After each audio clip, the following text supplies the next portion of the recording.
Hey, what's up, guys? It's Joker. Here to talk about Stormblood. Like I said in the last video, I'll be going over my thoughts over Stormblood expansion of Final Fantasy 14. You know, it's gonna probably be my most negative video so far. It's kind of interesting. I mean, generally there are things I don't like about the game, Aether Currents, but Stormblood. It's not really having to do with gameplay. I mean, there's not really anything they've changed. It's basically more or less the same thing. Um, and again, it's from experience of a person who's playing July 28th, 2021. I mean, it's completely different from someone who played back then. I mean, I know they change. Like, one thing in general is like tank stance is literally just a button you press now. You're gaining enmity, whatever it's called. Basically, you're aggroing a bunch of people. But yeah, I mean, I can only give my thoughts basically on the story, and it's kind of weird. Like, the story I thought was really cool in the main part, but then in the patch part, it just flew off the rails and went crazy. Obviously, there's going to be a ton of spoilers. I think I just need to get that out of the way because I can't talk about anything else without talking about the spoilers. Just in general, non-spoiler things. I liked the Stormblood expansion a lot. I like the story. I like the settings. Oh, that's another thing I think about. Taking it to a kind of Japanese type area in Kugane, and you know, kind of like giving a different varied amounts of different enemies too. I mean, those weird horny boys, and then the other fish guys. They were different than anything you saw. It was kind of refreshing getting Kugane and Authored and all those other places. Just how different it was from the rest of Eorzea. Uh, and then you still got Eorzea. Basically, Alamigo is right next to Eorzea. You might as well just call it. I think it is Eorzea, but um, you know, it, Garabanya. I mean, it was different. Basically just a desert, mountainous, pretty rocky. Like there's nothing there, and then you go to Alamigo proper, and it's like, oh, this is a regal castle area, but like it's a regal castle in the middle of a desert. So it was like, I mean, different, because Gridania is a bunch of forests. Limsa Laminsa is next to the sea and stuff like that, and then Ul'dah is a desert, but uh, it looked different enough in my opinion, where it was like, oh, this is something new. Um, the enemy types in Garabanya basically were the same. It's just Gallian Empire, so they get some different magitechs every once in a while, and then Kugane is really the nice change of pace part. It was kind of like Ishgard in that sense, and Garabanya was just basically let's add an area that's an expansion of Eorzea. So nothing you can do, but the story I really liked a lot. I thought it was a really cool thing. It was about people fighting for their freedom, trying to get independence, take their own destiny by hands, and it was really cool and really interesting. And one criticism of Heaven's Order is like everybody's forming a republic. And it's like in Doma, it's like, no, I'm just gonna take over again, and it's gonna be basically a monarchy. And I was like, oh, well, cool. At least they did something different rather than copying everybody else. And it was kind of funny. Then Alamigo, it's like we don't have a leader, but we're gonna form the House of Commons like an Ishgard. So it's like, okay. But basically, also, Lise is like technically their leader because she's still the leader of the resistance. And then I thought what really pissed me off was Raubon joining the resistance and leaving Ul'dah. That was kind of, I mean, not pissed me off, but I was like, ah, damn. Now he's gone. Lise is gone. I mean, that was also a weird thing. It's like both those two joined Alamigo's resistance, and then they just both disappeared. I mean, especially so far. I mean, let's just leave it there. They just basically disappear from the story after they both leave, and that's not until that's like in the patch quests. That's why I kind of hate the patch quest a lot. And also is like And let's talk about the story. It's like so weird. It's like literally they can't let someone die unless it's a good character. Well, I mean, Xenos is a good. I thought Xenos was a cool character, but when I saw him return, I was like, dude, he literally sliced his neck, and they're like, plot: the Ossian took over his body, and I'm like, oh shit, okay, a little bit. That was kind of weird, but then they did it. They took it another step where it was like, no, Xenos literally isn't dead, and that literally pissed me off. I was like, wow, you literally aren't just like letting this guy die. Like, I know this is another thing. It was like kind of explaining why they probably did that is how Xenos died was such a cop out. That honestly was terrible. I gotta just say, like him killing himself, I was like, dude, come on. Like, he couldn't even like face justice. He couldn't die by my sword. No, he dies by his own sword, and he's like, oh, you were my friend. I'm like, dude, you're a fucking weirdo. Like, he's as pale as a ghost. I mean, I didn't understand the direction in that.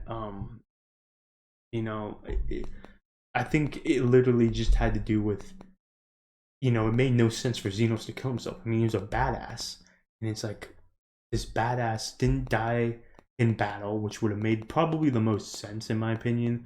No, he died because he committed suicide. He was a coward, basically the coward's way out. Took the easy road, and it was just so weird. I mean, and then what's funny is the next scene after that was really cool in my opinion. Where it's like that song that's going in the background when you're in Rauger's Reach and the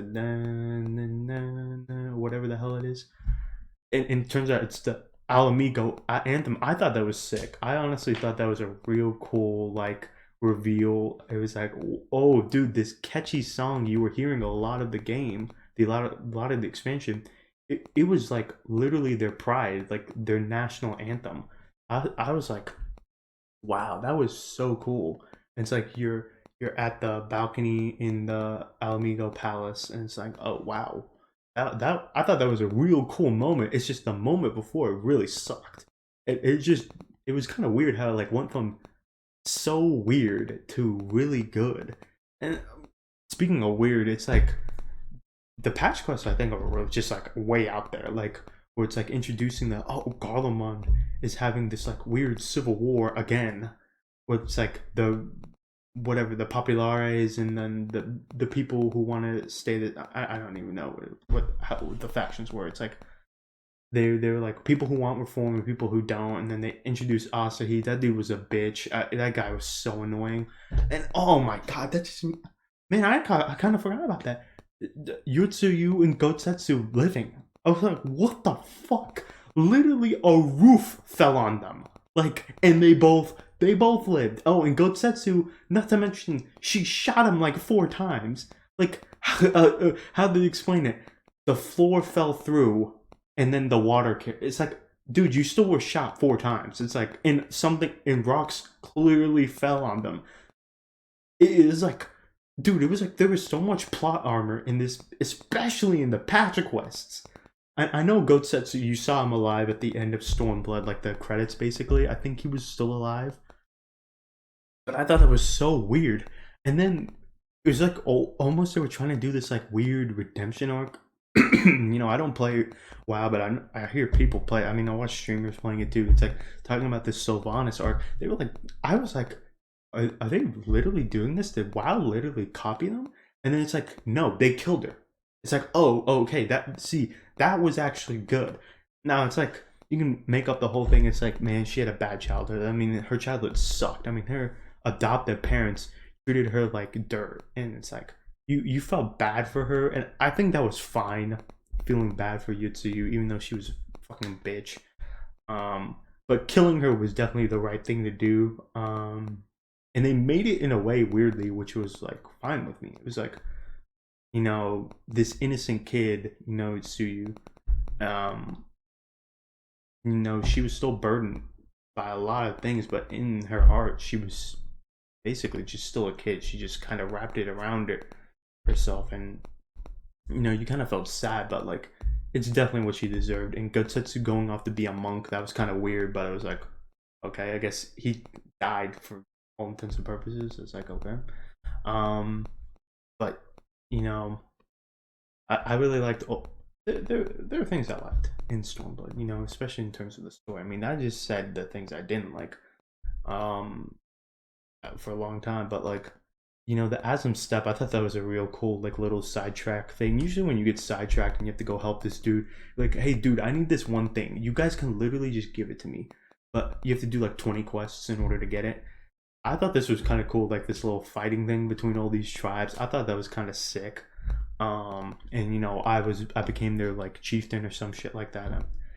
I thought that was cool. I really thought the entire Doma part was really cool because it was like bringing together, almost like Lord of the Rings, all these groups of people and then going right at them. I thought the Doma part was really excellent, honestly, and you know, kind of like going back to Girabanya, it was kind of like weird because it's like, man, we just steamrolled these guys. You know, they're the badass empire, but we steamrolled them with like 20 people, and it was kind of weird. It was like after like Xenos came into your camp, massacred basically 90% of people, and it's like, no, dude, we're steamrolling them now. And also, I gotta also bring up this. The whole pretext to Aozi and Alliance joining was so weak. It was unbelievable. That's why I left off in the video. I mean, how Ilbert was like, yeah, let me take these stupid eyes, fall off the edge, and turn into a fucking dragon. And then Omega has to come, and it's like, oh shit, we lost Omega and the dragon. And then it's like, oh, you know, we said we wouldn't fight this war. Might as well fight this war. I mean, and then it's like, at the end, they sit down with the fucking Emperor. It's like, what the fuck, guys? You're literally fighting a war, and you're sitting down with him. So why couldn't you have sat down with him before the damn war? It's like kind of crazy. I mean, I know they would have just ended up still, like, you know, attacking them, but it's like, that made no sense at the very end of the patch because them sitting down all together in the same room, you have all your leaders there, and this dude is so big he could probably swat them all like flies, except for Raubon and me. I mean, I'd fuck him up. But I just thought really those two things were just like so weird in general. It's just they made a lot of weird decisions story wise in Stormblood. It's really in the patch quest is where they really fucked it up, but they had to really go way out there because that's how they set up Shadowbringers. Like, oh, some crazy shit's happening. Let's, you know what, Shadowbringers was just too crazy. We gotta like, you know, kind of move it up a bit so it doesn't seem that crazy. Shadowbringers, where it's like people are like literally losing their souls and getting dragged into another world. But yeah, I mean, you know, I thought the raid, those Delta Scape out, whatever the fucks, fighting Omega, I thought that was cool. The Chocobo was cool. I like the, you know, I kind of like the variation with the boss rush and they're like old Final Fantasy characters, you know, like Kefka.